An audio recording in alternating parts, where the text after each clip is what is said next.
Good afternoon. Welcome to this week's episode of It's No Secret. Thank you all for joining in already. Uh, Good afternoon, Glenn. Nice to see you back again. Um, let's start off today by giving a quick shout out to one of our presenting sponsors, The Den in Williamstown. Tonight, they have open mic night with Tim Pratt. So if you think you are a brave soul, and if you think you have what it takes to compete against all of these people that go up there and sing, Jeff keeps threatening that he's going to chime in one night and give it a twirl. But, well, some people are really suggesting that maybe he not do that. I don't really know about that. But the doors open at 5. Grab some dinner, play some pool, just hang out, have a good time, and listen to all of the local talent that has got nerve enough up to stand in front of the mic and belt it out to all of you. Much different than karaoke. It's not karaoke night. This is literally all on the person that grabs the mic. So all kinds of different talents. Thanks for joining us. Let's give a warm welcome to Jerry Watts. Jerry is, I'm going to say you're a Vermonter because, damn it, that's what you are. Well, thank you much. A Vermonter, and you currently are staying in Northfield at the Veterans Place. And it's an honor to have you here today, an honor to meet you. I've heard lots of wonderful things about you. In fact, I had never met you myself, so I walked in here, and I thought that you were just somebody here visiting with JD, and I totally ignored him. Wasn't that nice of me? I just thought I was going to stick my nose out of their conversation and do my thing, and I did not know she was sitting over here. That wasn't very nice of me. Well, that was okay. I was just going about my stuff. Well, most people, when they see me, I'm just part of the fixtures. Yeah, you're just a guy in here visiting, and we're used to that, and I never know who JD's got in here talking. Anyways, he loves to talk, so you never know who. And I just was keeping quiet and out of the way, and then he says, here's the old fella right here. And I still didn't catch on to what he was talking about. Maybe I need some sleep, I don't know, but very good to have you. Recently, we've talked about you quite a bit here on the show. Yes, ma'am. Because you're working into getting your own place yes, here ma'am, in I St. am. Johnsbury. Yes, ma'am. And the community decided to really jump on board and help you out with things that you may need to make that happen. Yes, ma'am, and I am so thankful that for people as of yourself, and I take the opportunity of being here. It's a privilege and an opportunity, and hopefully that I can say something that might inspire others to want to be active participants in their community. Mm-hmm. It was an honor for me to be able to help you. Thank you. A big honor, actually. Yes, ma'am. I have a very special place in my heart, as does JD, for veterans of all kinds. And so it was super important then when we got the word that you needed help, that we were going to spread that message as wide as we could. And it looks like we did a good job because I think yes, we're pretty ma'am. situated. Yes, ma'am. Things are looking so much better now. And again, I want to thank you and Miss Candy for being actually concerned about veterans. There are many people say that they're concerned about veterans. They offer a lot of good lip service, but when it comes to putting it in action, it seems that they're not quite as enthusiastic about it as they thought themselves to be. But I can say truly that the both of you, you're to utilize a local term, you're the real deal. Yeah, we are. We're the real deal. Yes, it's important to us, and you're the real deal. Yes, ma'am. Absolutely, you are. Let's see. You served in the Army. Yes, ma'am. Which, thank you for your service. And then you moved here to Vermont in 2015, you said. Yes, ma'am, I did. As I stated earlier, once my wife and I, we found out that we were pregnant, we wanted to live somewhere different. Well, mainly I wanted to live someplace different because, as I iterated in the story that I told you, that it was important to me to be in a place that where I thought and I felt that my son could actually thrive. And being living in the South, even today, 2024, there are yet pockets of resistance. And as I stated, I came about this decision because back in 1963, my family and I, along with my parents, we were watching the "I Have a Dream" speech by the Reverend Dr. Martin Luther King, and my father iterated that he wanted us to pay close attention because after he finished, he was going to ask us which was the most important thing that he said to us individually. And I listened, and I thought that as a 8-year old, I thought that what was really important that he made a dream into a hope. And the part was that I have a dream that one day my 4 little kids would be judged by the content of their character and not by the color of their skin. And how unfortunate it is in Florida, some places like that, there is still people that are judged by the color of their skin. So I did my homework on Vermont. My wife, she had family that was here, and I did my homework, and I found out that it is Vermont was the first state in the Union to outlaw slavery, which was even written into the Vermont state constitution. And of course, I thought that Vermont was a very progressive state. And something else I found out about that, Vermont was also the first state after the secession, was the first state to want to enter into to help the Union soldiers to fight against the tyranny of slavery. And the one thing that was different was at the time, the Green Mountain Boys, their uniforms were gray. So they had to change them to blue. And I thought that was pretty interesting. And just to see how Vermont is a forward-thinking or a progressively thinking state. I said, this is somewhere that I think that our son can thrive at. And so we came here in hope for a better life, and we have found it. And you spoke of your son a bit too, and the things that you have taken pride in teaching him to make sure that he understands the importance of, you and I talked, the importance of a signature, the importance of yes of the education. Yes. In the education system that they have that's prevalent today, everything is geared toward the computers and things like that. And I can say actively and very proudly of saying that my son, 8 years old, can count up to 1,000 in Roman numerals. He can look at any clock, whether it be digital,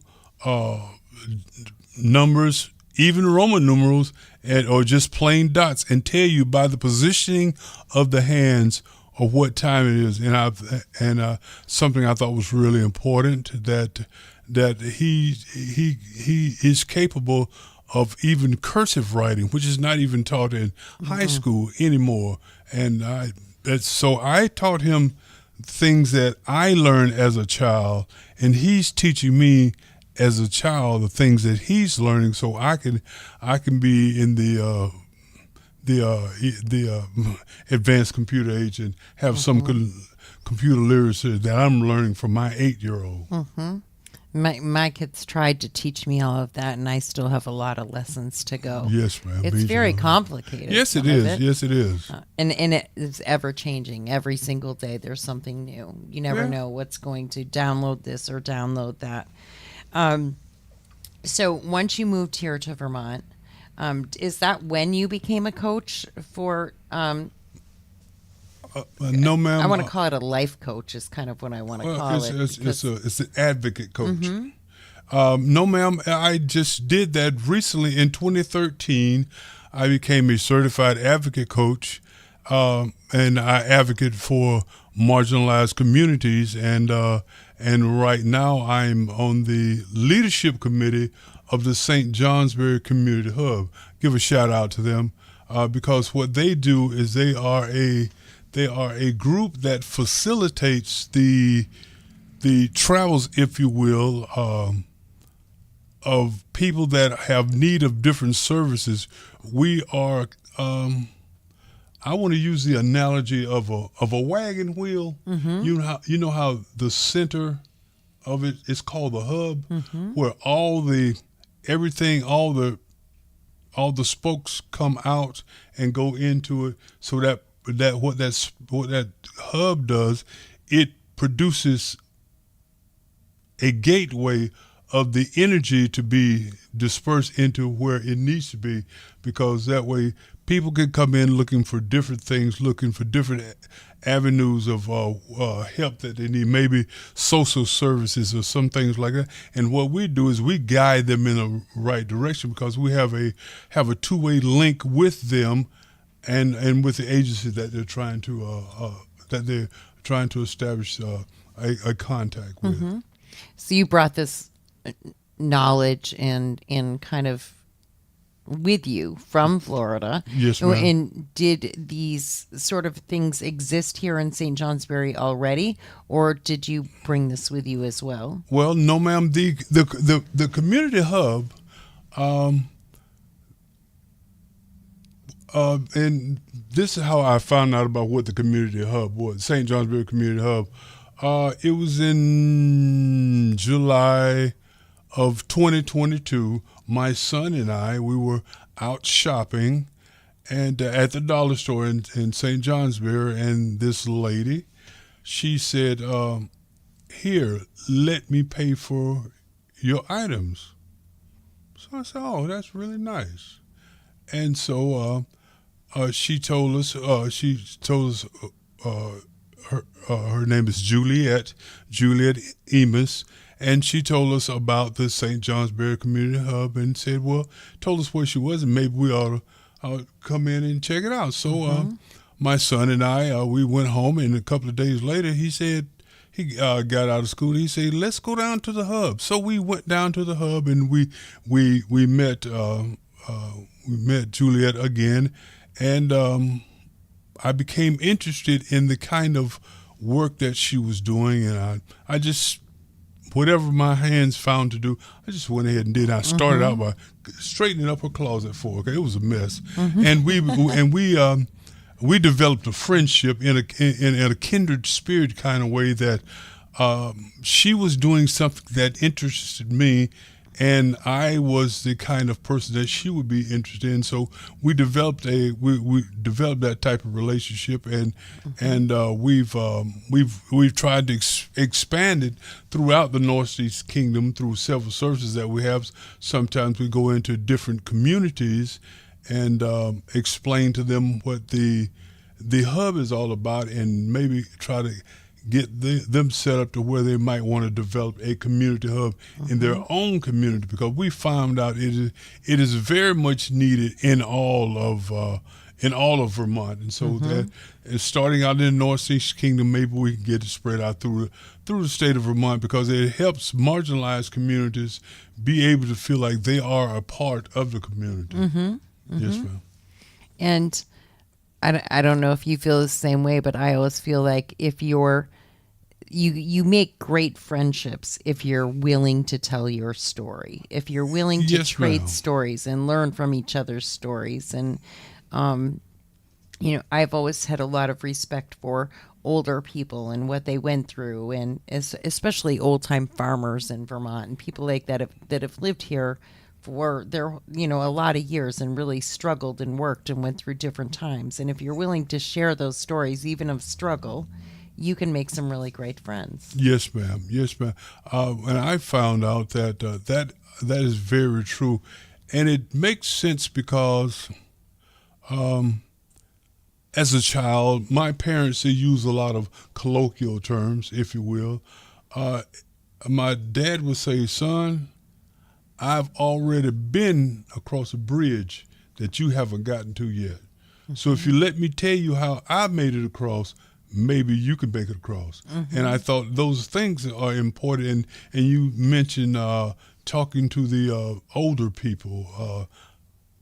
Sometimes I find myself as being an older person. So as your group experiences are shared, then you're sharing information. You're not just giving it, but you're sharing. You're giving your information and you're receiving information from others. And what that does, that facilitates the possibility of making a better decision than you would if only just went about what you knew or what you thought. Because, and I found out in life, it is not our likeness that makes us so great, but it is our differences. Because individuality is the core construct of what our country was founded upon. And what we do is by our individuality, that is how I think the forefathers came up with the motto "E pluribus unum," out of many, one. So as we can look at ourselves, we are many different people. We are many different persons, but we are just one people. So it's not, and if you look at a salad, if you will, because it was once in America, it was looked at the concept of being a melting pot. But if you take the salad bowl and versus a melting pot, everything comes in as whatever they are, and they come out as something else. But if you take the salad bowl, you have your carrots, your cucumbers, your lettuce, and tomatoes. Individually, they do maintain their own identity, but collectively, they make a salad. So that is what we are in America. At least that's how this old country. That's a really good way to think of it. Yes, ma'am. Yeah, I'll remember that one for sure. So you moved here. You moved your family up here, but let's go forward a little bit and talk about how did you end up at the Veterans Place? What happened in life that kind of brought that circle around? Okay. Well, try to make this story short and quick, but at the same time, making sure I emphasize each important point. When I came here, I came here to Vermont. I as a veteran, I suffer from PTSD, and that's post-traumatic stress disorder. And my PTSD was not combat related, but mine was related to 1978, November the 17th, when 970 people in a country in Central America known as Guyana, they were under the influence of a man named Jim Jones, and they drank this Kool-Aid and they all perished. And being stationed in the Republic of Panama at that time, being the closest military installation, because of one of my jobs, I was required to go down and retrieve the human remains, and so that was the cause of my PTSD. And one of the symptoms of PTSD happens to be alcoholism and substance abuse, and I became a victim of alcoholism and substance abuse, which led to some legal problems and all. And I went through a legal issue, and I was incarcerated, and because the VA, they have a legal correspondence down in White River Junction. They were able to get me out of prison and go to the domiciliary in Bedford, Massachusetts for a total of 4 months. And there it's a very intense substance use disorder rehabilitation program, which is followed then by 2 months of compensated work therapy program. What it does, it prepares you to enter back into the into the job market, which also facilitates the reintroduction into sober society, if you will. Mm-hmm. And after my being there, I was required by the courts to not live in the same community at that time as long as I was on federal probation, and so I was fortunate enough to be selected to be a resident at the Veterans Place in Northfield, in Vermont. So I'm now in a transitional housing a situation into where I'm trying to find adequate housing in the community of St. Johnsbury, in that area in which and I've met yourself and Miss Candy. They've been very, very, very helpful in just really jumping on board and saying that we understand what you're trying to do. You're trying to be reestablished with your family, and we want to help you. And they help the veterans there with everything you need for a home, bedding, dishes, even a toolbox, and things like that. So I see this is their way of showing veterans and showing their communities that they are really concerned, not just saying so, but doing so, showing that they're really concerned, and that how much they do appreciate our service. As so many of us say, we thank you for your service. But when it comes down to actually putting that into action, some are coming up short. Mm-hmm. Which we unfortunately do with a lot of things. It's like you say, it's easy to say, but Yes, ma'am. Yes, ma'am. actually finding a way to help. Yes, is, ma'am. It shouldn't be as tough as it is, but it is sometimes. Well, for it's some only people. that way because that's the way we make it. Because when you say something, it really takes nothing of you, Mm-hmm. but what you say. But when you put your words into action, it becomes a part of you, which really it identifies you more of what you do than Mm-hmm. what you say, is an identification and an indication of the kind of person that you really are. Mm-hmm.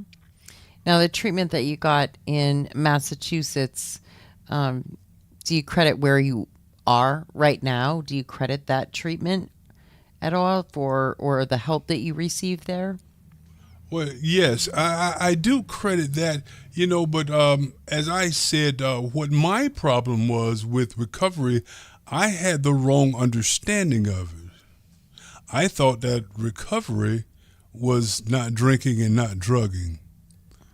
But what I found out that I actually had to reassess what my understanding of it, and because I had tried to not drink and not drug and not been successful, so there was something that needed to change, and I heard something that really was kind of thought provoking, if you will, and it was a a guy wrote something on a piece of paper, and he wrote down the letters N and O. Yeah. And what the lesson was, if you change the way that you look at something, you can change the outcome. Mm-hmm. Now, what does that mean to you? What does no mean to me? Is Stop. that no? Yeah. Stop. Okay. So that means no. Don't do it. Don't Stop. do it. Yeah. Now, and that's the way that you see it. Yeah. So let us see if I can change the way that you look at that. Mm-hmm. You're not changing what it is. It just changed the way you look at it. Look at that as being next opportunity. Yeah. Does that change your outlook on it? It could.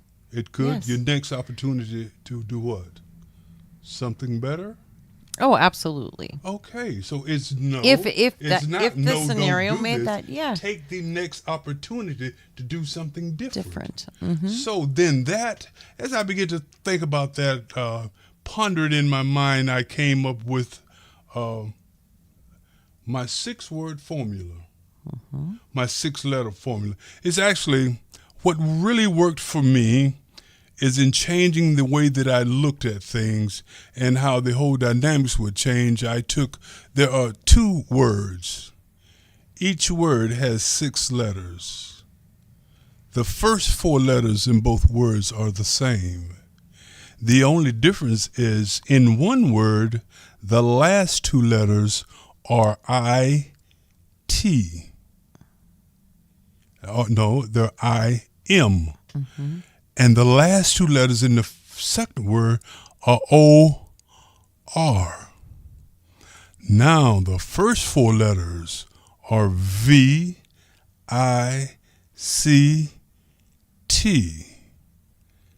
And the 2 words you have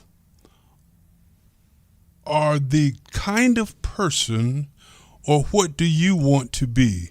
Your decision is to either be a victim, and by being a victim, you don't have to change anything because I am only drinking because of this, or I only drink this, or I only do this because of this. But when you, in your mind, become a victor, that means that you are victorious over alcohol, victorious over drugs, gambling, or whatever that is that keeps you bound. So now you have the victory, so you no longer think of yourself as a victim. You no longer feel that you're defeated, but now you feel like you're victorious and that you can handle anything. And as long as you take those 2 words and you apply it to any situation in your life, you decide what you want to be, a victim or a victor. I decided that I am a victor. So I am greater than alcohol.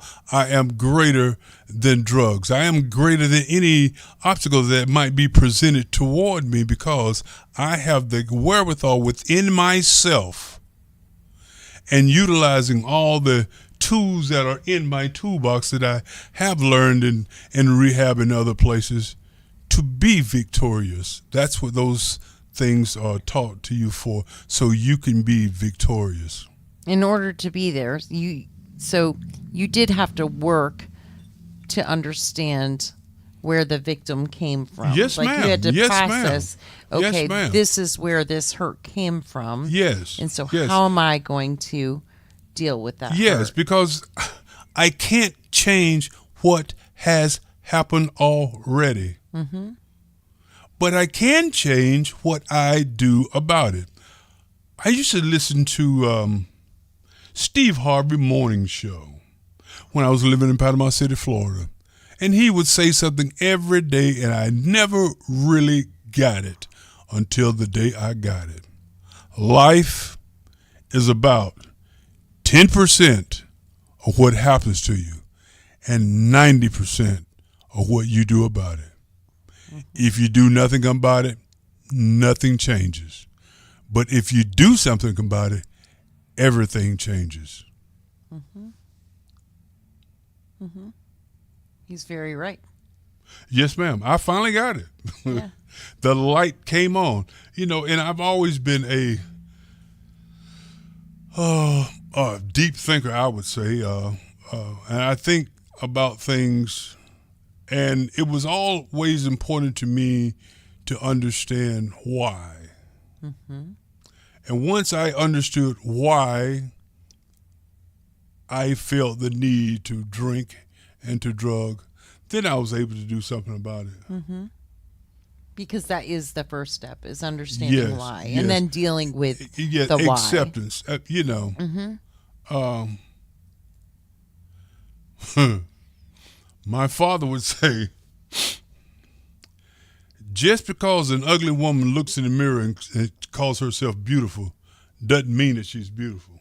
Mm-hmm. That just means that she sees herself as beautiful. Mm-hmm. So what am I saying? Just because someone else says that you are a druggie. If you don't see yourself as a druggie, you don't act as a druggie. See, and or as an alcoholic.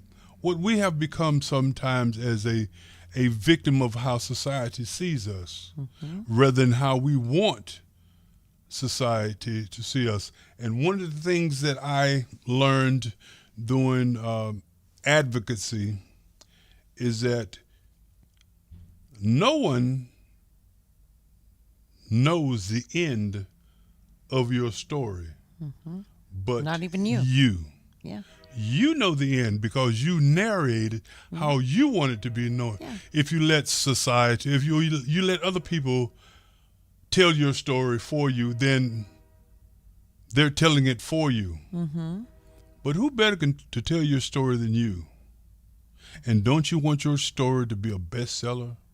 Maybe get a Pulitzer Award? Yeah. Because of how I'm telling my story in such a way to achieve the desired effect that I want, not what anyone else wants. Do you think we provide enough help here in Vermont for people that are struggling with substance use and crime and recidivism? I mean, we deal with that a lot here. Yes, ma'am, but sadly, I would say we have been fighting the fight the wrong way. I agree. And what do I mean by that? Something I learned in school, the first law of economics is supply and demand. What we have been doing is using addiction as a tool or a device of punishment. But I believe and can prove that addiction is a disease. Why do I say that? Do you believe that anyone wakes up one morning and says, you know what I think I'm going to do? I'm going to destroy my whole life. I'm going to make my parents absolutely want to disown me. I'm going to steal from my kids. I'm going to steal from my family. I'm going to rob everybody I can. I'm going to destroy everything that I've ever desired to be. I'm going to destroy it in one thing. And there are those that, well, you started taking drugs, but I didn't create the incident in the Guyana, but I was exposed to it. So now, you see, if you treat it as punishment, you're only doing one thing. That's locking them up. Oh, that's easy to do. And a lot of it, and especially people with mental health disorders. Yeah, I remember it was back in 1985 that President Ronald Reagan shut down the mental health facilities that states had and said, let's lock them up. Yeah. And then he developed Alzheimer's and he didn't know who he was. Is that karma? Yeah. Yeah. So what I'm saying is simply this. If we start treating addiction as a disease, as a disease that we can cure, because if you stop the demand for drugs, the supply would disappear all by itself. Let me say this again. If we stop the demand, if we treat the illness as being the problem, then we can dissolve it. But if you keep locking people up, you cannot build prisons fast enough. Yeah. But prison became a big business. Yeah. We're going to build a prison in your community. Okay, this is what we're going to do. We're going to provide jobs for all of these people. But it has to be maintained 85% capacity at all times. Mm-hmm. So what does that do? I mean, somebody's got to go to jail. Right. And who better than our marginalized communities? Mm-hmm. Mm-hmm. But you're not treating the issue. Right. The You're problem. only doing something about the symptom. And the only reason we lock them up because we don't want them around us. Mm-hmm. But they are us. Mm-hmm. They are just as much a part of our community as anyone else. And I say that think all they the time. they Mm-hmm. deserve all the help that we can Yeah. give them, and not by locking them up. Yeah, I agree. I say it all the time that well, that's why my show's called It's No Secret, because Yes, it's ma'am. not a secret. It's here. It's here. And It's so here. we have to choose how we're going to have it here. Yes. Together, we have to Yes. decide, how is it going to be here? What are we going to do? What are we going to do to help? How can we come together to find out Yes. what is the hurt and how are we going to deal with that we've hurt? we've already figured out locking them up is not going to do it. Mm-hmm. And in the state of Vermont, they have an insurance issue Mm-hmm. where in 14 days you can Right. go to a rehab. In 14 days you are out of there. Yeah. What can you do in 14 days? No, you can Someti- detox. That's it. No, sometimes you can't even detox. Yeah. Because if you are a chronic crack smoker, Mm-hmm. it stays in your system up to 3 weeks. Mm-hmm. So that means you test positive when you get in, and in 2 weeks you still gonna be testing positive, and you're right back out there on the streets again. Mm-hmm. So we have a revolving door policy, Mm-hmm. and this is what it's called recidivism. We have to stop this Mm-hmm. because all we're doing, we're standing in front of a fire throwing money in it to keep it burning. Mm-hmm. Well, why don't we put money into rehabilitation instead of incarceration? Mm-hmm. Mm-hmm. Because rehabilitation means that we have to play an active part, but incarceration means we can let somebody else take care of them. Right. Exactly. And I'm going to assume this is an assumption, and you can tell me where you stand. You're not saying that no one ever should be incarcerated. No, assuming. I'm not saying that. I'm not saying that. But what I'm saying is this right here: addiction is not a crime. Right. Because there's some of you out there listening to me right now are addicted to coffee. Mm-hmm. Yeah. You stop drinking coffee, Starbucks go out of business. Mm-hmm. If I stopped drinking it, I'd You hurt see, somebody. You see? You see, this is what I'm talking about. So if you look at, addiction is a disease. It is a brain disease. Mm-hmm. It's a brain disease. But we want to treat the symptoms of the addiction rather than the addiction. Mm-hmm. Do you understand what I'm saying? I do. So we lock up the symptom Mm-hmm. because we don't want the symptom around us. Mm-hmm. But the symptom keeps coming back. The symptoms keep coming back. The symptoms keep coming back. Well, why don't we do a cure? What about a minimum of 28 days? A bare minimum. Yes, absolute minimum. Mm-hmm. And that the individual is required to be a full participant in their recovery. Mm-hmm. A full active participant in their recovery. Mm-hmm. I'm not just going through the classes. I got to do something in the class. Right. I have to, in other words, it's like, say, I want to get clean. Okay, I'll make a deal with you. You show me how much you want to get clean and stay clean, then maybe these issues that were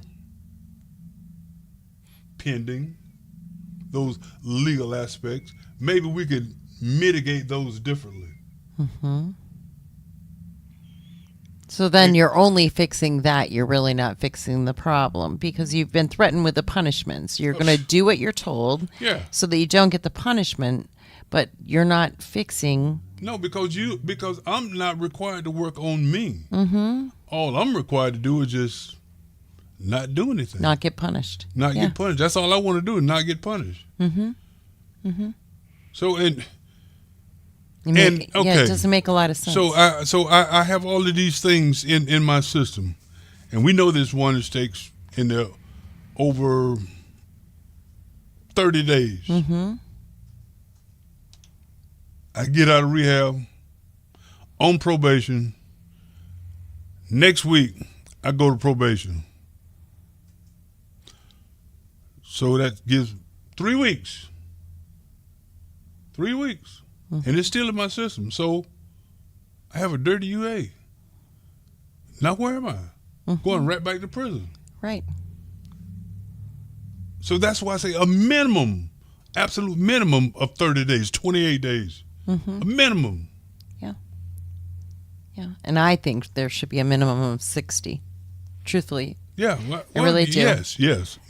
Yeah. Or in down in Bedford, it's 4 months. Yeah. You have 28 days of we have 2 months of substance use disorder training. Mm-hmm. And I did say training because you are required to be an active participant. Mm-hmm. And you have these several things that you have to do. It's more than just coming and sitting in the class. You have to be an active participant. People that just come and sit in the class, they continually find themselves recycled. Mm-hmm. In other words, you have to work your way out of a class. Yeah. Yeah. That's how it should be done. Yeah. And then you said there's a time and a process where you're going to be reintroduced to what you need to do now, even at the veterans place. Yes. You went from there to the veterans Yes. place, but there are still things that you need to do in your own life for your own self to make that progress to continue. Yes. And I've been fortunate that I've had the wherewithal and the will to want to maintain a sober life. And even there at the veterans place, it is a substance, alcohol, drug free environment. And so we have monitoring that we must adhere to. Mm-hmm. To maintain or to continue the privilege of being at the veterans place. And by doing that, you are a active participant in your sobriety. Mm-hmm. Because nobody's going to make you do anything. Right, it's up to you. It's up to you. Mm-hmm. So that way, you see, if you increase the activity of the individual in the outcome, mm-hmm. then they are more apt to want to achieve the outcome. Because nobody wants to be an addict. Yeah. No, they don't. Whether it's gambling, sex, addiction is addiction. It's how we view the symptoms and how we justify how we treat the symptoms. Mm-hmm. Justification. That's another whole ball game by itself. Victim. Mm-hmm. Victim, that's justification. Mm-hmm. Only because of this. The only reason I'm doing this is because, mm-hmm. well, if my wife didn't nag me so much, I wouldn't drink. Right. Well, if you didn't drink, maybe she wouldn't nag you. Duh. Justification instead of accountability. Accountability. Yes. Mm-hmm. 2 words. Responsibility and accountability. Mm-hmm. If you, in how I apply that, I am responsible for everything that I do. And I am accountable to everyone for everything that I do. Mm-hmm. That's the way I utilize that term in response to myself. Because if I don't hold myself responsible, then I don't care about being accountable. Mm-hmm. Let's see where we're at. JD, do you want to ask anything? Man, add anything? I've already taken 2 pages of notes here. You have. We'll let fly. Unbelievable. Jerry, and Raylene, this is your show here, so I really don't want to butt in, but No, I want you to. man, I'm just sitting here listening to everything you're saying, and I just wish that we had more folks like you that were willing to come on here and sit in front of a camera and have a microphone shoved in their face and tell their story like this, man. This is amazing to hear you.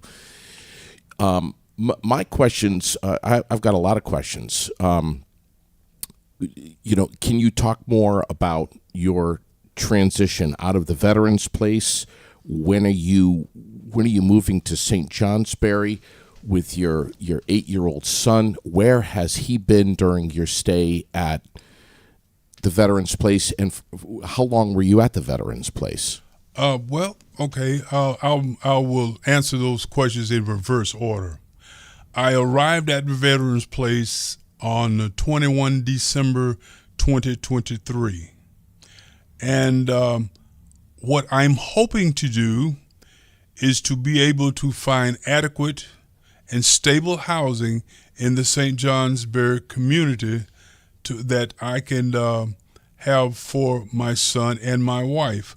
My son is presently living with a family friend because my wife, she's living in the hotel motel environment, and I think that is less conducive to of a place for a 8-year-old to be exposed to. So that way,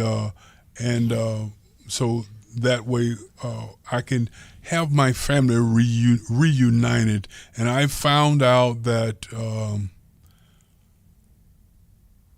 many times, because of a person's past history, that many of the landlords are reluctant to give a person a chance. And many times you hear the motto of Vermont being the state of a second chance. Sometimes landlords don't honor that. And they will say, okay, well, and those are things, the stigma that is placed upon people that have a less than stellar background. Some of us have we have been incarcerated. Some of us have struggled with substance use disorder, and even some of us being veterans. People have said, yes, I want to do it. Oh, you're a vet. I want to do everything I can to help the vet. Oh, yeah, but. Except for give you a place to live. Yeah, but, because you have this in your background, I don't feel comfortable renting to you. Okay. All right. Okay. Mm-hmm. So then I say, this is what my desire is. I want my family to be reunited again under one roof instead of 3 different roofs. When's that happening? I don't know. Doesn't know. Okay. It's predicated upon someone giving me an opportunity. Most families are not able to ride this out. You're in one place, and your wife and your little boy are in another place. There's got to be some real love here that y'all share to stay together as a family, even though you've been at the Veterans Place. Yes.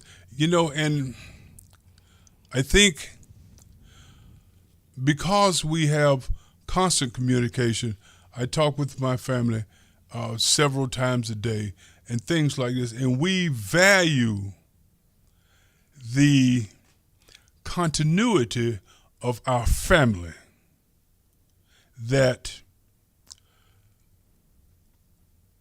physical miles do not transcend what we have in our hearts for our family.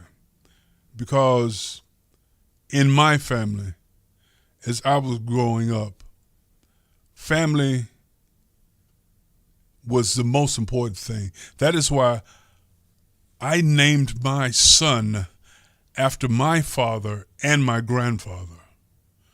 My son's name is John Cleveland Watts III, because they instilled within me the value of family.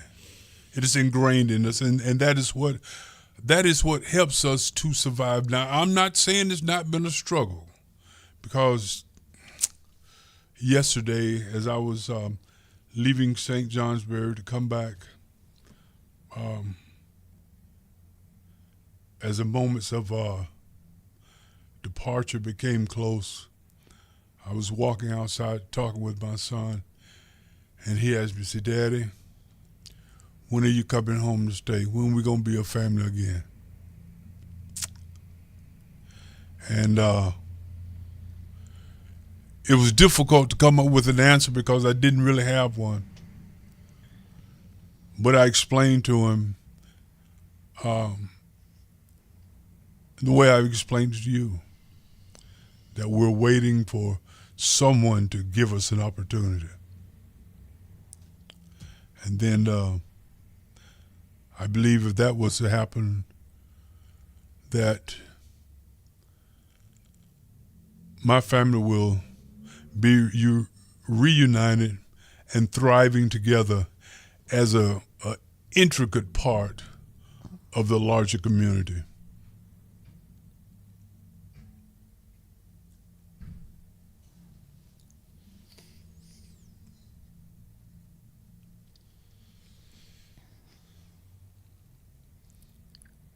Yeah.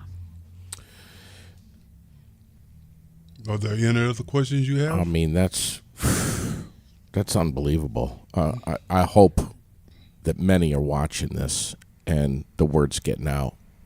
And it's not just you, Jerry. I mean, there's so many other veterans, and you talk about stigma, and you can stack them on top of each other, can't you? Yes, yes. Mm-hmm. And I feel that what causes that stigma is fear. Self-inflicted fear. Because I am afraid to understand or even to listen to what you have to say. Because if I listen to what you have to say, I might agree with you. Right. And then if I agree with you, then that won't let me no longer be who I think I am. So I'm afraid. I have to be me so I can be afraid of you. But if I don't have to be afraid of you, then what does that make me? Yeah. This is the conversation we had before we started, pretty much. Yes. Jerry, before 2015, when you moved to Vermont, take us back pre-Vermont. You were homeless in Florida. Yes, I did. I did live a time in Florida, homeless. I lived in the woods in a 10 by 13 tent in Florida. For 5 years, and I had a pet, and my pet was a wild raccoon. Yep. And I named her Miss Margaret because she had been in a fight with another raccoon and nipped her ear. And I could take bread and put it on my shoe, and she would come up and pick it off my shoe and take a few steps back and sit there and watch me and eat it. How did you end up in that situation? How did you end up homeless? Oh, um, I guess I could go back to 2008 in the real estate market crash. Uh, there in Florida, in Panama City, on Panama City Beach, at one time there were 10 sky cranes operating 24/7. When the stock market, when the housing market crashed, there were there were 10 buildings left unfinished overnight, and I was a victim of economic downturn. No plans, no choice, no, through nothing of my own. You see, that's why I tell people at any time, you're just one decision away from being homeless yourself. Because what if the company that you worked for decide, well, the board members say, we're going to shut this plant down and we're going to move to Mexico. You can come with us if you want to, but you got to pay your own way. Damn. Had you met your wife yet? I met my wife initially in 2006. And we had kicked around a little bit, and then she had left. And I found out later she had moved up here in Vermont with her cousins, and I didn't see her anymore until 2012. Okay. And then we kind of like got it back together, and I through the Catholic Charities, they have a program for homeless veterans, and through them I was able to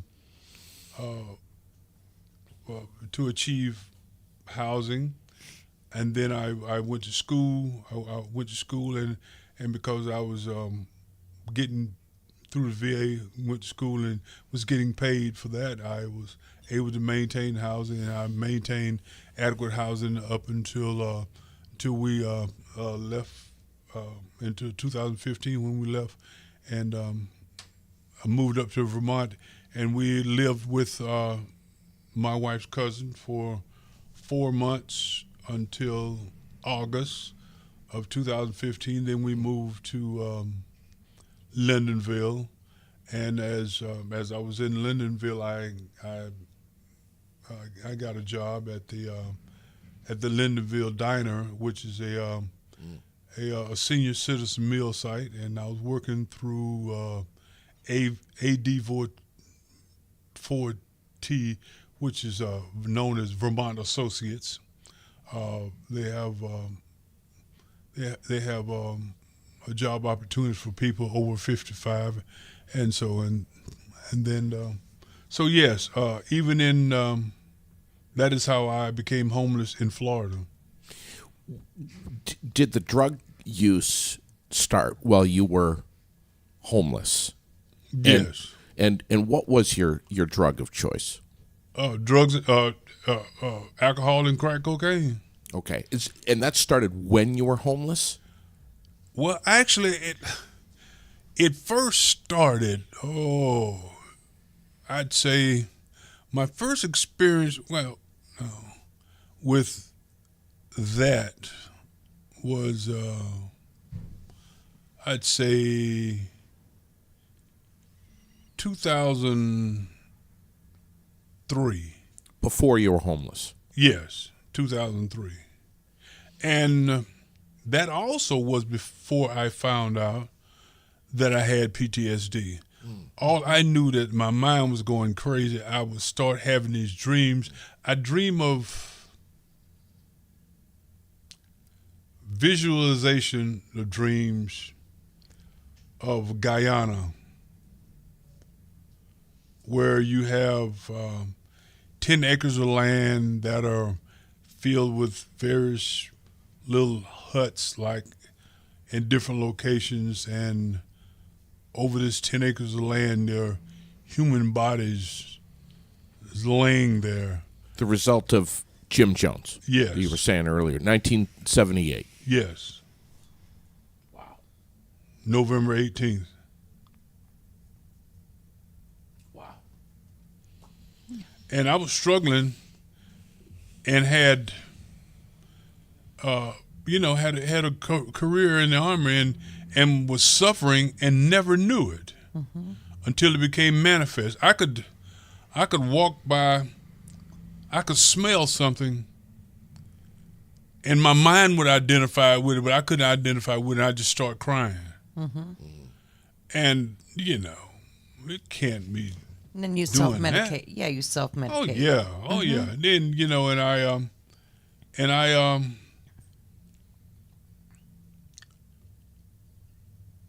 I started drinking first. I'm drinking real heavy. Drink myself into a stupor, pass out. Destroyed a marriage twice. Same woman 2 times. Not knowing what's wrong with because of the stigma of mental illness. It's another one we have to deal with. And so in April of 2006, I was out one night, and I was at a town away from home. I was about 24 miles away, and I had been drinking real heavy, too drunk to drive, but had to go home. Told this guy, hey man, I need to go home, but I can't drive. He said, well, I know something to get that drunk off of you. I said, yeah? Okay, well, what is it? And he said, it's bass. I said, bass? I said, I ain't never heard of that. I said, it's nothing like that. It's nothing like crack, is it? He said, no, because I said, I'm afraid of people that do crack. So he called it bass. So he said, well, you got some money? I said, yeah, I got some money. He said, well, if you give me $50, I go get some bass, and I guarantee you won't feel like you're drunk anymore. Okay, he got all the little utensils and everything, riding around in my truck, and we went and parked somewhere, and he said, I'm going to show you how to do this. He put a piece up there, he hit it. I looked at him, and he didn't look like he was drunk anymore. So I tried me a piece. I wasn't drunk anymore. So he said, I tell you what you do. You just take this piece here. When you get halfway home, hit you a piece of it. So what I do, I stopped by the gas station, got gas, and I bought myself another quart of beer because I knew I had something to counteract that. I wasn't gonna be drunk, so I did that, and so that was my introduction to a crack cocaine. You dove in head first. Yeah, yeah, Everybody does. yeah, and that was my introduction to it, and then I would start having these dreams, and I noticed that when I smoked crack, I wouldn't get sleepy. So I worked. I had my own lawn care business. I was making like $500 a day on my lawn care business. Quite successful and all, but I was afraid to go to sleep. So what I do once I get all my job done and everything, got cleaned up and relaxed, I go find me somebody that had some crack and go get me some crack because I didn't want to go to sleep. Now I drink myself into a stupor. Then go to sleep. I'm so drunk I don't dream. Then when I'm woke, I want to, didn't want to think about it. So what it had got to the point that I got sick and tired of what I was doing. So I went and bought me a $50 piece of crack, bought me a quart of beer, and a pack of cigarettes. I went down to this intercoastal canal. I went down. I sat on the side of this bridge. I said, I'm going to smoke these cigarettes, I'm going to drink this beer, I'm going to smoke this crack, and then I'm going to jump. And I'd finished my last cigarette. I hit my last piece of crack. I drank the last of the beer. I took my wallet out my pocket, laid it down on the side of the bridge. I put my hands back to jump. A seagull flew under the bridge and it scared me, and I leaned backwards. And two police grabbed me. And they say, what were you about to do? I said, I was about to jump. He said, that's the wrong answer. So they picked me up. And he said, well, so they Baker acted me. On the Baker Act, they took me to a place called Life Management. And because I was Baker Act, I could only stay there 3 days. After 72 hours, they have to release me. And I was talking with this psychiatrist, and he said, I think I know what's wrong with you, but it's gonna take more than 3 days. Would you mind doing a 3-day extension? So I did a 3-day extension, and and then so he said, yep, I just about got it, but I need 3 more days. So out of a total of 9 days, he did all the examination and all, and he said, well, I know what's wrong with you. I said, what? He said, you suffer from post-traumatic stress disorder.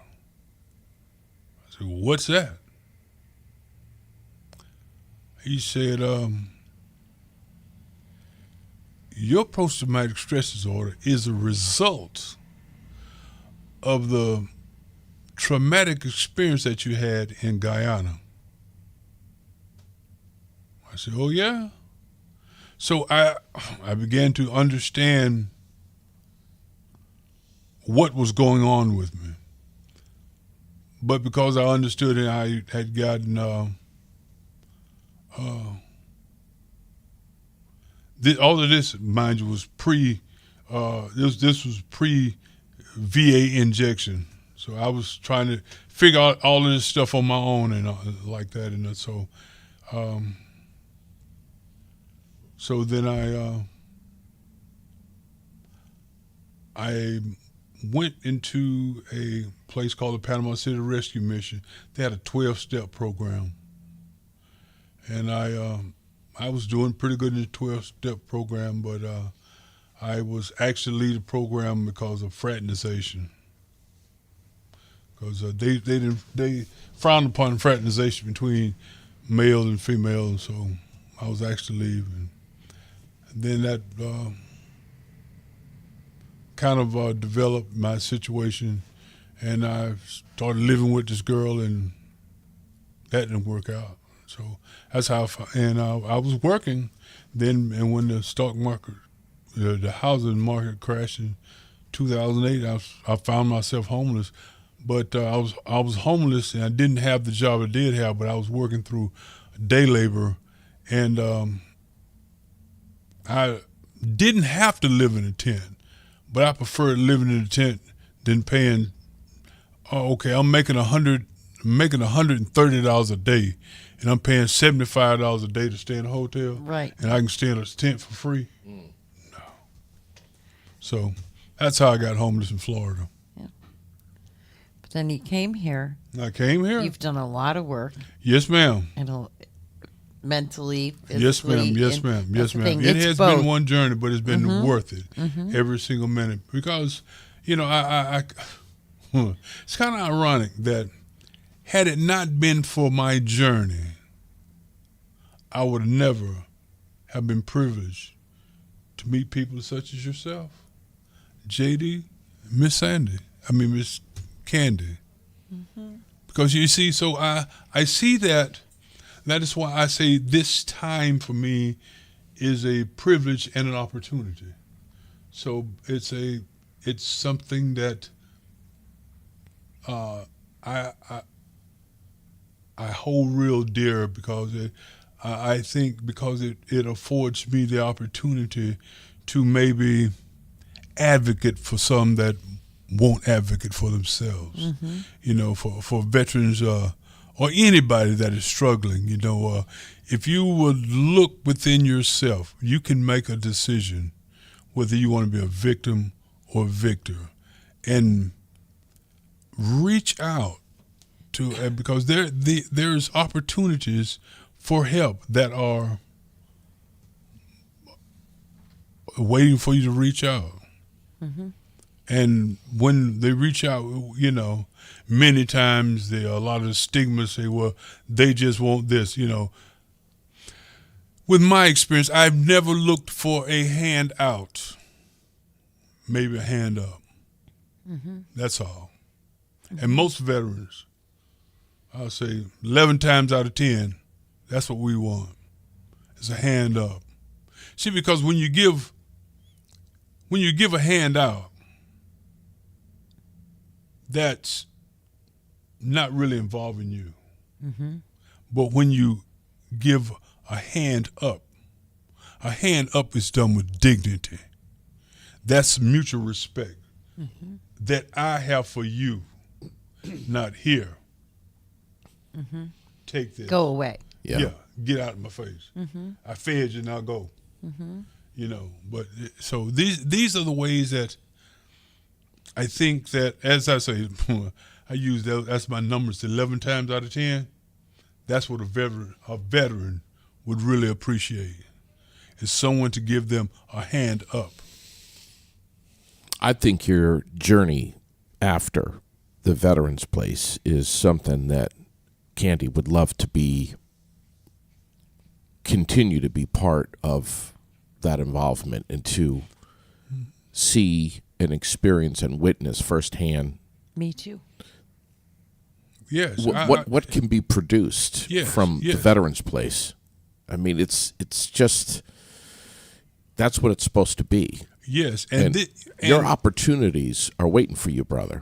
I hope. Well, I'm waiting for them, and I this is my commitment. I would say things to my wife about decisions that we make to do whatever, and that was, I would say, it's never for I, but for we. This is what I say to my veteran brothers: never for I, but for we. And however this journey culminates or takes on another chapter, I would feel privileged to have the opportunity to let everyone else know, or as a reassurance or as a validation that it does work. So, and that's my part in paying it forward. And working at the hub. Yes, ma'am. Yeah. Yes, ma'am. And paying it forward. So whatever comes of this, when I get a place, I'll let you know. I'll let you know. That would be awesome. I will let you know. That's my commitment. That's my commitment. We definitely love to know, love to follow through. Talk to you more. I would love to meet your son and your wife. Yes, ma'am. Yes. I would love for that to happen. And I'll say this: